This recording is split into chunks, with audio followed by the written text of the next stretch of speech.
we all have different responsibilities, but when you are working in a regular job, 37 hours, 40 hours a week, whatever it is, you've got a structure built in, right? So you've got your 8 to 5, your whatever else it is.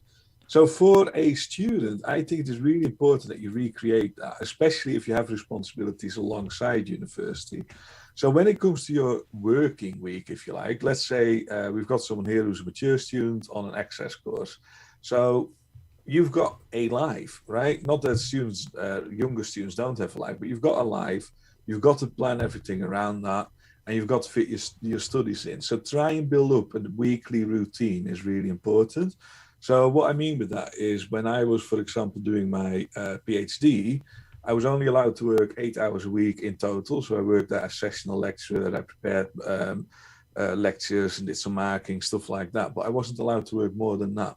So what I did was actually set times for myself that I knew I was really productive in the week to work on my PhD. So I would start every day at 8 o'clock, just to make sure I got out of bed in the morning. And then I would sit down and do 4 hours of reading, catching up, all that sort of stuff. Later on, when I had to do interviews and things, I would start planning the interviews, contact people. Making that structure in your weekly plan is really important because that will really help you to stay in the flow of studying and to actually have clear demarcations as well. So one of the things I know a lot of students struggle with when they have kids, for example, is that the kids don't understand that you need to have time to study. If they don't understand that, they will constantly cross that line and they will constantly be interrupting you whilst you're trying to study, which is not useful. So make a very clear, at this point in the day, I need to be studying. You can't disturb me. The clearer you make that, the better it is to maintain that and to keep the discipline around that. So when it comes to planning for the week, the first thing is make sure you have a very regular schedule for the week. Then the other thing is that, and again, I'm sure that Alex does this as well, but during the week, I have moments where I look ahead at what's coming up in the week. Usually, I tend to do that on a Sunday night just because I have more time to do it then. But I look at what's coming up, what's in my Outlook calendar, what's in my inbox and the email box that I need to do. I've got an app on my phone. So I've got an old school, well, it's not that old, but it's an iPhone. And on that iPhone, I've got Microsoft To Do. And what Microsoft To Do does is actually link to my Outlook and all the to-do things in my Outlook. And I can add new tasks in there as well. So if I flag an email as I have to look at this at some point, it'll appear in my to-do list. And then when I've dealt with the email, it'll go from my to-do list. And that's a really important and useful way for me to plan the week as well, because at the start of the week, if I see I've got 400 things to deal with, I know that I won't be picking up any extra appointments or anything like that. If I know that I've got a bit of time to think and breathe, I will start thinking about, can I do some personal development or whatever else it is I can do in that week. So using that time just at a point in the week, sit down and look ahead and go, this is what I want to do this week is really useful. The other thing that does is, again, when you're a student, you've got your lectures, you've got your workshops, and it actually pays to understand what the lecture or the workshop coming up is. So if you have a workshop where you're meant to prepare something, but you only check that workshop an hour before you go to that workshop, you won't be able to prepare the work that you're meant to prepare for it. So giving yourself that moment in the week to look ahead and to plan is really, really valuable and very powerful. So those are my two things, I think, Alex. I think it's really hugely important to do that. Have some time to probably reflect on what is coming up this week and what you're going to be doing next. I think that's a really good piece of advice, Tim. And I also do it on Sunday nights as well. I have a look at what's coming up. As a student, I used to do that as well. I used to plan what I'd be doing roughly and trying to work out and review where I was on my assignments, what my next steps were, and what I'd try to do by the end of next week. I wouldn't say I would do them because you might not get everything you want to do done, but I'd prioritize them and work out what I want to do. So reviewing what you've got, reviewing your progress is also something that you can do in that slot. So working out where you are against your goals and what you need to do next, and then putting time into your calendar to say, okay, at this time this week, I'm going to do that. That's what I do. Yeah. Do you break it down, Alex? Because you mentioned earlier you had to read 80,000 words for 800 pages. Oh, 800 pages. There you go. It's roughly 80,000 words, I would imagine. Anyway, you had to read a substantial book. I assume it was a textbook. 2 books. Right. So do you actually set yourself a target each week to read so many pages? Not each week, each day. So I See. do the maths in my calculator, and I worked out that I needed to read, I think it was 20 pages a day. So Right. that's to get me to finish by the deadline. So I worked out then what it would be to finish a week and a half before the deadline, which was 35 pages a day. And so I would try and read 40 pages a day, so that on the days where I couldn't read 35, I'd be okay. Yeah. And I worked out how long it was taking me to read and planned that time in. So I worked out if I read for an hour in the morning and an hour and a half in the evening, over 2 months, I would then read everything and I'd have time to Yeah. reread over that. So I highlighted and tabbed the books. You can see them behind me. The 2 books that I read, full of tabs and highlights. And yeah. It's too small on my screen. No, So one of the things that I think is important with that, again, we can highlight it here, is that flexibility. yes. Because I'm sure that you plan to do that. Yeah. But what sometimes you read a concept that you don't get, and it just takes longer to read it properly. So I read a lot of philosophy, philosophy of science stuff. There's some books that are really, really, hard going, very thick with concepts and difficult language and all that sort of stuff. It can take you a day to understand the page. It can literally be that you have to read that page again and again and again until it goes, click, yes, now I get it. Now I understand the context of where I read it and all that sort of stuff. So how do you do that when it comes to reading, let's say 40 pages a day? Do you have that flexibility in your mind to jump from one day to the other? Yeah, so what I try and do is try and read more. So if I'm feeling like I'm able to read 40, I say, okay, what more can I do? And I push myself to do more. And the reason why I do that is because on some days, like for example, if I was in exam mode at the moment, which I'm not because I've not got my books through yet, I'd be reading now. But today, because I've got a lot of workshops, I've got a busy day. In the evening, I'm not going to feel like reading, but I know that. So I plan to do more on some days, so that on days like this, I can not have to do that. So on, let's say, a day that I'm not feeling well, that's not going to ruin my plans. So I've got flexibility in there. I think if I'm aiming to finish a week before, or a week and a half before, as I did before, if I have 8 bad days, I have still read everything I need to by the exams. Yeah. And that's 8 bad days. Plus, if I try and work a little bit harder and do a little bit more than I need to, I could finish that early, and that's more time needed, and that gets me to where I want to. But that breaking it down goes from 800 pages to like 35 pages, or to 20 pages a day, which is a lot easier. So over time, yeah, definitely do that. The other thing that I'd recommend in terms of planning your week, which is something that, sorry, just to read the comments, I've just read through Mariana's comment. Paraphrase it as well into your own words. So the first time I read through the books, I actually read through the books 3 times in total. So I read through them once, just highlighting. I'm a heathen. I highlight my books because they're my books. Not personal like Harry Potter books, like the Harry Potter book behind me over there. It's inverted. Over there. Alex, do you dog ear? Do you dog ear as well? I use bookmarks. All right, I dog ear my books. It's dreadful. I'm a bad librarian. I'm really. We've decided the other day I'm an chaotic, evil librarian because not only do I dog ear my books, I write them off quite easily as well. So if I've had enough of a book, it goes to charity shop or anything. Apparently, that's very bad. So sorry, apologies for that interruption. They didn't even have a setting for who highlights their own books. But the thing is, those books are out of date by the end of the year anyway, so I don't think anyone really will want to use them. They're legal textbooks, aren't they? Yeah. So yeah, then the second read through, I'd paraphrase them and so on, and then the third one, I'd just read through the highlights and add some notes in if I've not made notes, just to get my head right on them.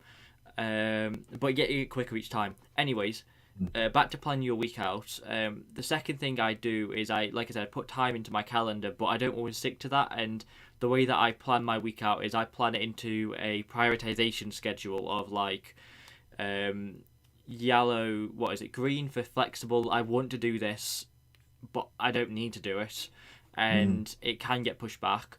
Amber for I want to do this, but it can have some flexibility. And red to this is a fixed appointment. It needs to happen now, or I'm screwed. So that's what I use. But there's an important motive to keep to that, which is don't expect to get everything done, especially if there's a lot of things you want to do. Don't expect to get everything done, but do prioritize things that are more important. So, for example, if you are aspirational, you might want to do lots of things like apply for jobs and things like that, but make sure to prioritize properly and work out which ones you need to do and which ones There's you can skip. a really cool tip for that is that you can use, and actually they use this quite a lot in corporate planning. There's the must, so the must have, if you like. There's the should have. There's the could have, and then you can also have the would have. So the must have is stuff you have to get done, right? You must do it because if you don't do it, you're not going to make a deadline. As simple as that. You have to finish it off. The should have is stuff that, if you don't finish it now, you're going to struggle later on. You really should try and get that finished as well. Then the could have is the more esoteric stuff around that it would add value if you did it, but it wouldn't actually make it much better, or it's more for your personal understanding than anything else, whatever it is. And then would be more like the things that if you had the time you would have done that because you find it interesting to study it or whatever it is. So must have, should have, could have, would have is a very useful way of planning and prioritizing things. In my personal planning, I actually do try my best to put the would haves in there, the things that I want to do because I want to do them. But I don't. I'm not affected because of this mentality, but I try and have. I don't mind if I have to push them back and not do them. Sometimes they get pushed back 4 weeks before they even get started. But the intention is there, that in my calendar, but something might come up, something might take slightly longer, and I can move. So if something that's really important becomes something that I have to do or takes longer, or something new comes up, I can move back one of the less important things, and that works. And that way, you can take hold of opportunities that come your way, which is really important for planning. Is sometimes the best planner in the world, new things will come into your schedule, new things will come up as a student, new opportunities will come your way because there's lots of we see it all the time in our jobs, Alex, don't we? Because we're only a very small team, so we keep being inundated with requests and new ideas. They're great, but actually we need to be very realistic about the time that we've got. So within the team we've got I would say about 80 hours per week that we can spend on the projects that we've got, and we need to be realistic about that. We can't keep pursuing dreams that don't fit in there, if you like. So if we have a could have, or maybe even a should have, that we push forward all the time, right? At some point, you've got to be realistic. Say, look, we're not going to manage this. We're not going to achieve it. Drop it off the list and look forward and get the next things on. Because if you get too hung up on your list, and this is what we talked about to start off with anyway, that flexibility of planning is really important. So don't be afraid to take things off your to-do list. If you feel that you're not going to do them right if you do them, or if you feel like they're not going to add value to what you're doing at the moment, knock them off the list. Don't keep building up that list with stuff that you're not going to do, because frankly, you're just going to stress yourself out more that way. Definitely, it causes stress for me, which is one of the reasons why I don't actually use a to-do list. I actually thought I'd really like a to-do list. Yeah, Marina's just mentioned the word occupational balance. Absolutely spot on. And Alex, have you used that term before? Do you understand what that means? Nope. It's sort of self-explanatory. Yeah, I can say what I assume it means, but I might make myself look silly. I can't. But do you want to say what you think? What it actually is instead? As well. So the way I see it, and Marina, feel free to correct us, but the way I see that is that in every occupation, you are limited by the time that you've got, but you've also got responsibilities that you have to achieve as well. And there's a balance there that you need to find. And actually, it's a very nice bridge to our next sort of thing on the list, I think, because one of the things that's really important that you have to plan in your weekly planning, in your daily planning even, is time for you. And yeah. Fun. Gosh, you've gone the wrong way. That's one as well. I was going reflection, but actually, it's both, isn't it? Because reflective work is for you anyway, isn't it? Yeah. So something that I do, and I have time in my calendar every day to do, is to have fun. So I have fun at the start of the day, I have fun at the end of the day, and even part of having fun, it might not necessarily be having fun. So one thing I do in the mornings every day is I write a diary of the previous day. Sometimes I try and do it in the evenings, but I'm often tired, so I start doing it in the mornings now. And in that diary, I actually do put at the end of it, I put a section called tomorrow where I say, here's what I want to do tomorrow, but that's actually today because I write it on the same day. And that way, that helps me know what I want to do anyways. It's planning it in automatically for myself, but it's also reflective and fun. But I also have time for myself in the day to make sure that I'm okay, because you do your best work when you're having fun. Yeah. Tim Zelstor 2019. Yes. Sorry.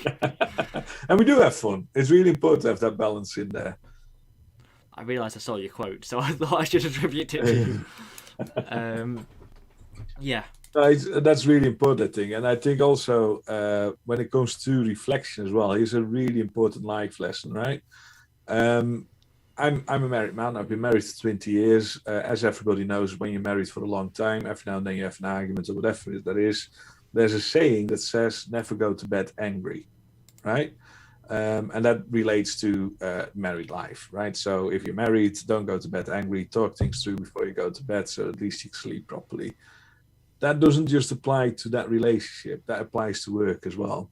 So I think it is really, really important to not feel guilty, to take time during the day. If something's happened, trying to think of a concrete example now, something that really wound you up, right? So like recently I've become very vocal and sort of campaigny, if you like, with a few colleagues in the academic library team about the injustice of ebooks becoming more and more expensive. And the more I get worked up about that, the more I see it, the more I'm at risk of actually taking that negativity along all the time, because it is really frustrating. I won't go into details about it now, but it's a really frustrating situation for us as a library to deal with.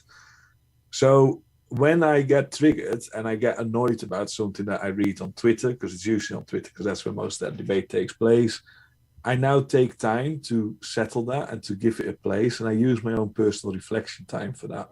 So I think that is really important, that you acknowledge that you need some time in the day where you pack that negativity, where you process that negativity, where you turn it into a positive thought.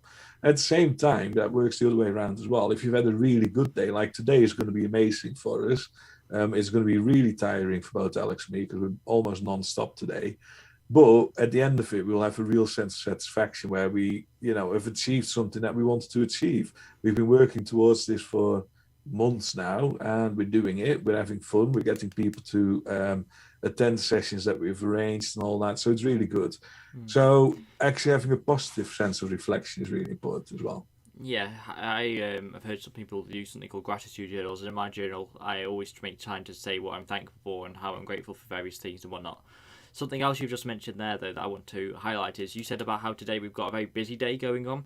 So if you ever have very, very busy periods of time in your academic study, often you'll have exams and things like that, or assignments due in and deadlines that you might be working close towards. What might be worth doing, however, is What might be worth doing, however, is planning in a rest day the next day, or planning in time to recover and recharge. Let you deal with that, Dem. So planning in time when you can relax, reflect, recharge, that's also good to do. So the other thing to mention is extracurricular activities in your spare time.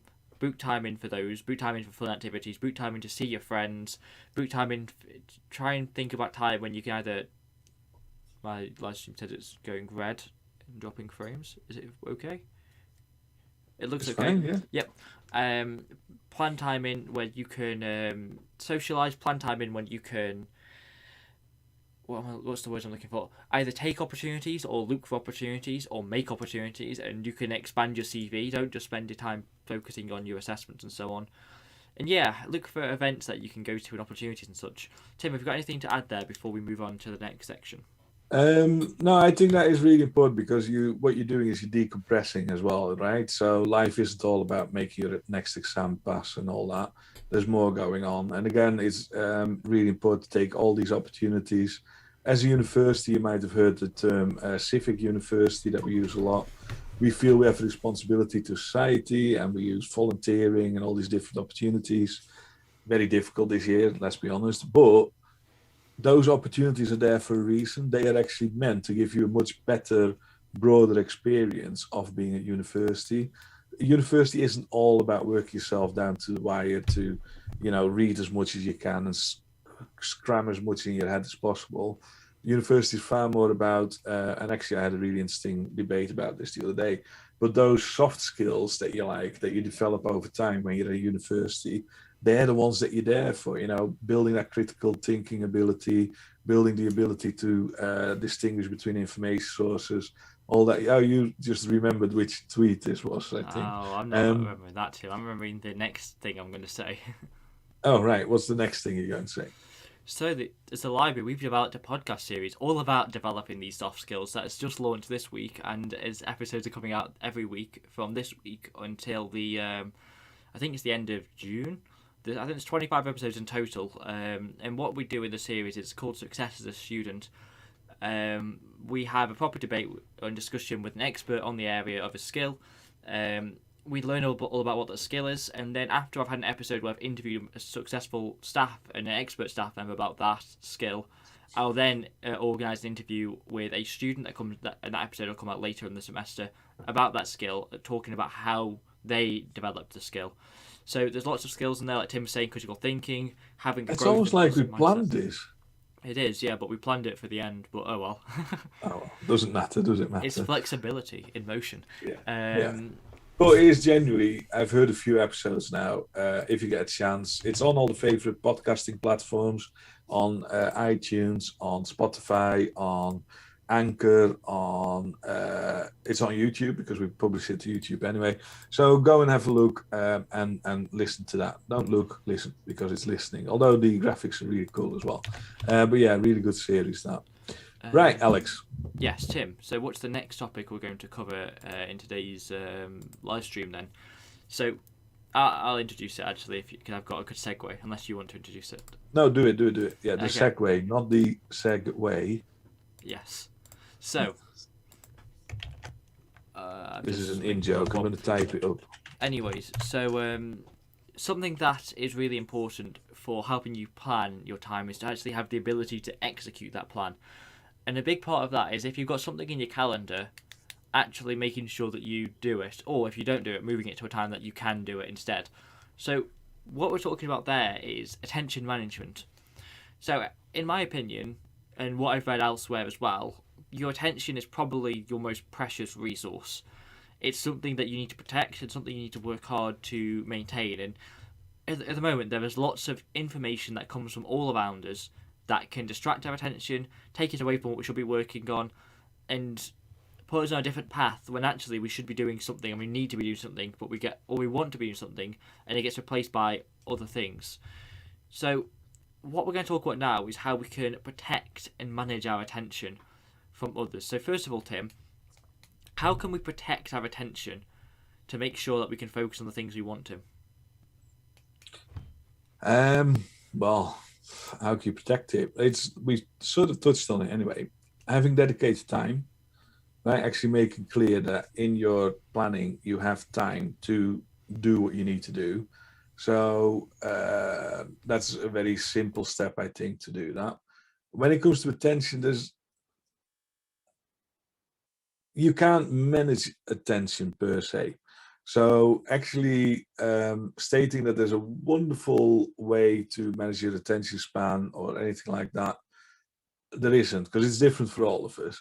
However, one of the things that you can do, and actually there's quite a number of things you can do, is to make sure that you're operating in what I would call the right hygiene, the sort of right household environment, whatever you want to call it.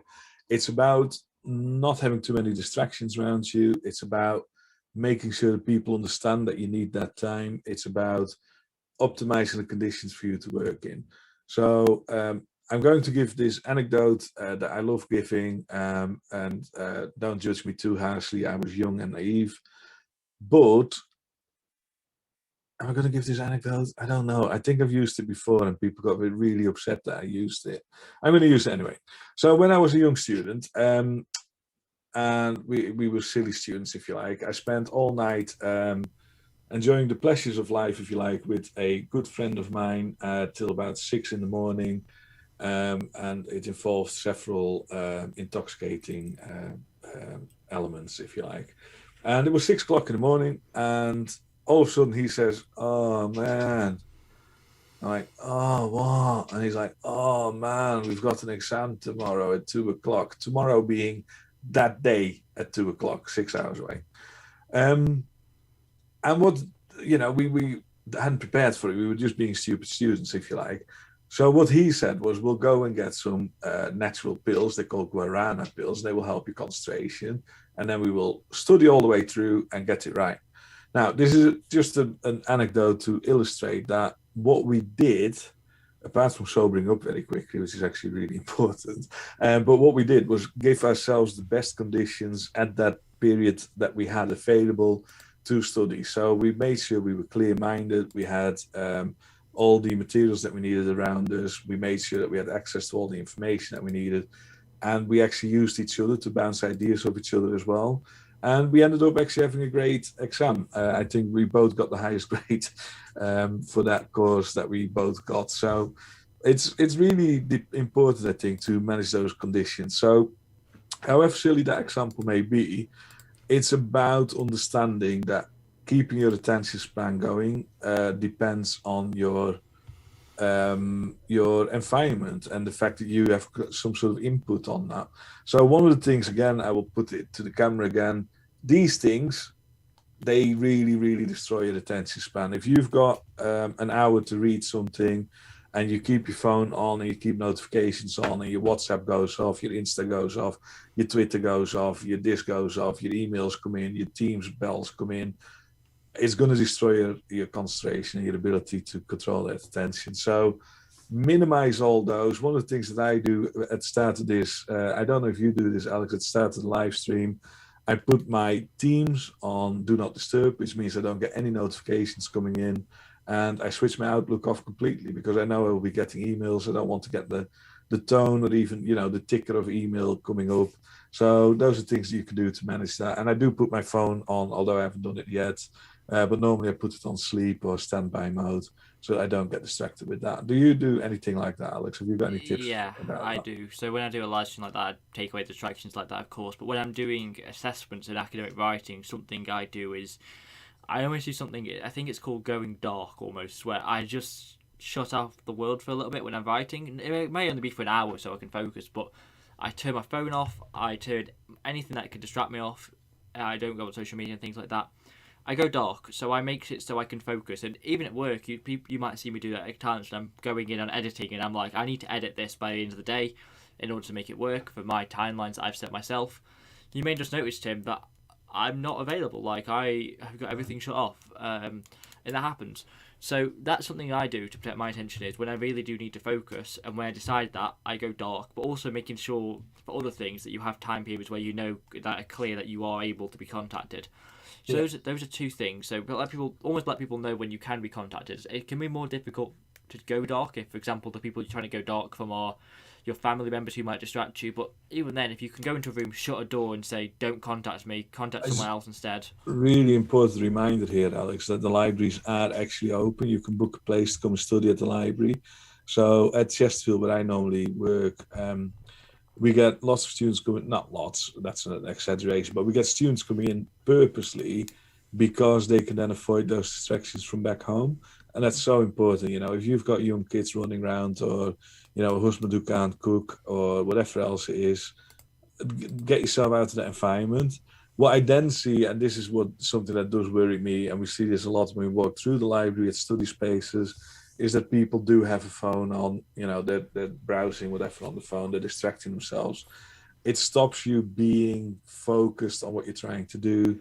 And when it comes to planning, having those, what did you call them, Alex? You called them the dark time. I said it's going dark is the phrase I use. Going dark, yeah. Those moments where you go dark purposely are really important because they are the times where you can get stuff done and get your processing done and all that. So I know that you do it, Tim. You definitely go dark. I don't use the phrase, but you definitely do it.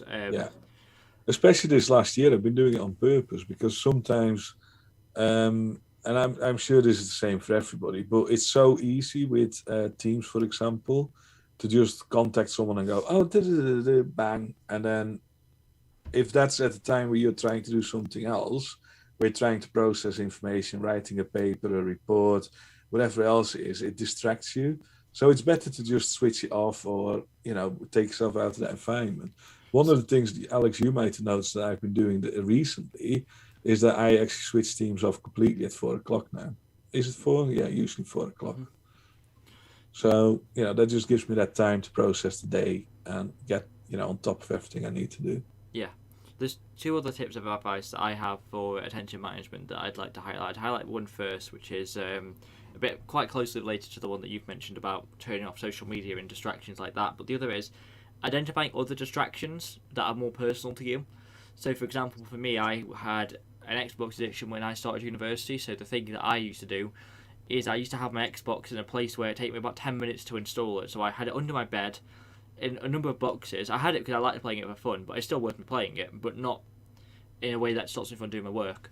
So I had it under my bed, so I'd have to go and crawl into my bed to get it, drag it out of a box, put it together, which would be 3 pieces plugged in, and by the time I'd have the urge to do that, I'd lose the urge by the time I wanted to play it again. Other things that might distract you that are less addiction based could be family members, like I said, shut the door. Things that are like tidying and cleaning and things like that. So try and identify what's going to distract you and what could distract you that's personal to you, and think about what you can do and what actions you can do to stop that. And other things to do then is to reflect on whether those things worked or not. And if they did work, great. Is there anything you could do further, or is it enough on its own? If they didn't work, what else could you try to make it work? Is there anything else you could do? And they can be really weird things as well, because when I want to concentrate, so I was going to make a remark, I don't know if you can hear it, but there's lots of people walking up and down the street, there's cars driving up and down, it's a nice day, people going to the park or whatever, and that tends to distract me, right? So that draws my mind to outside, whatever's going on there. So what I do when I really have to focus and concentrate is I put on the dirtiest, loudest, hardest hardcore house or deep bass techno or whatever else it is that just completely blocks my world. Because I put my headphones on, I listen to that, I don't hear anything else, and I can literally just concentrate on what's in front of me. And that's, again, we talked about that a lot. It's different for different people, but find those tricks, because your brain will either benefit from being utterly silent. So my wife, for example, is completely the opposite. She always gets really annoyed. Wherever I am, whatever room in the house I'm in, I need to have something to distract me. It's the telly, it's the radio, it's music, mostly music, actually, in my case, certainly recently. And she likes silence, right? So you can imagine that we're a great couple, because I go in, switch something on, she comes in, switches it off. I go, why do you switch that off? Oh, because I want to concentrate. Well, yeah, but I was, right? So it's different for all of us, and we need to accept that, and we need to acknowledge that. Mm-hmm. Finding what works for you is a process that only you can deal with. And not only that, that process changes, because there was a time where I would prefer utter silence, right? When I grew up as a kid, I lived in a household with 2 young brothers.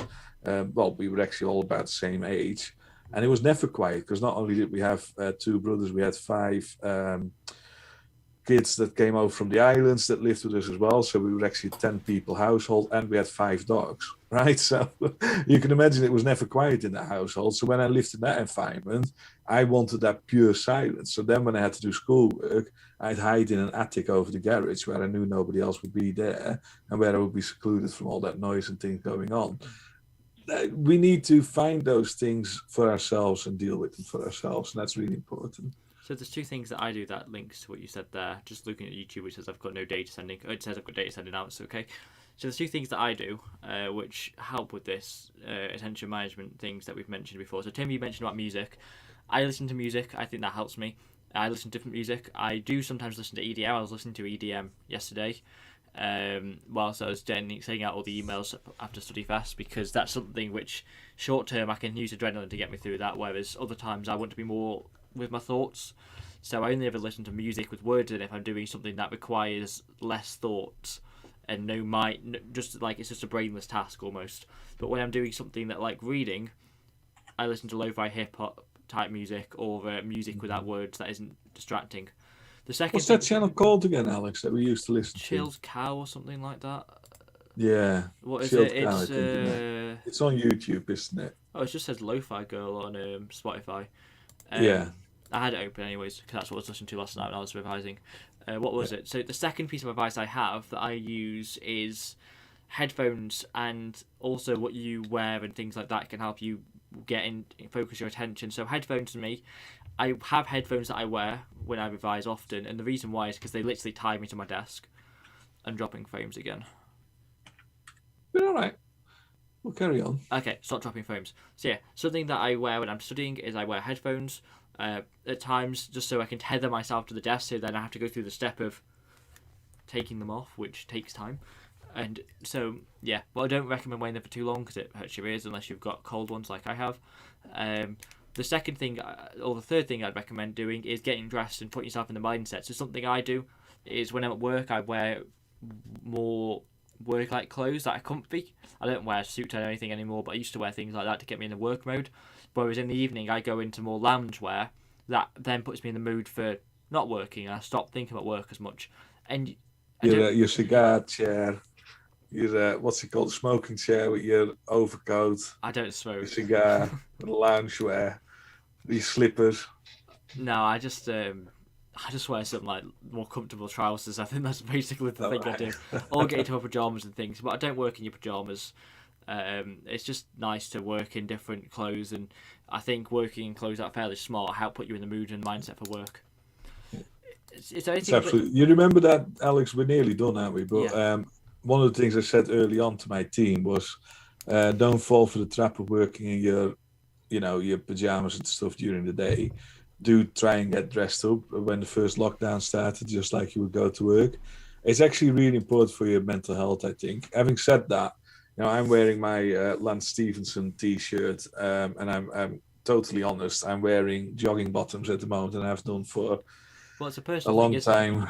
It is personal, yeah. And the other thing I've realized earlier was the shoes that I've worn most over the last year are my O'Neill flip-flops. So things change, and over the year, you learn to balance all these things out. But yeah, setting yourself in the right mindset is really important.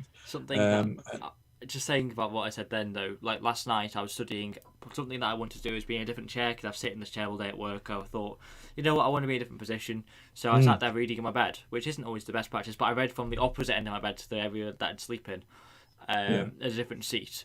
So just changing it up. It's one of the reasons I've got this desk. Because it's one of those standing desks, so I can actually stand up when I need to, and that works really well. It gives you a different position, different whatever. So, yeah, worth the investment in my case. Tim, I've got one of those too. I didn't know that. Have you got one at home?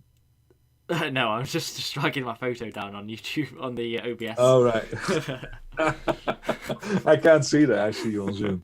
Anyway, shall we call it a day, Alex? Yes. I don't know if we have any other questions. Oh, I can see it now. Yeah.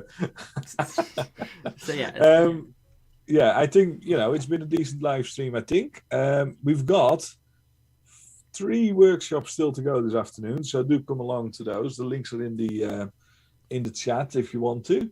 And do let us know what you thought of this episode. A very important question again, Alex. The first 10 minutes we always chat before the broadcast. I always love those. I think they're really important because we're just chatting. So let us know if you like that, if you don't like it. That's not the question, though, Tim. The question is, if there was a video of it, should it be in the video? Because I like it. I just don't think it should be in the video. It should be in the video. It's important. It's part of the chatter. I talk about nonsense for 10 minutes, though, Tim, and it's nothing to do with the subject. That's great. Ban subject talk. Yeah, but to be fair, whilst another lorry comes by, to be fair, the last hour we've mainly talked nonsense. It's great, that's what people tune in for. Relevant nonsense, and it's not nonsense. We've got to give the people what they want.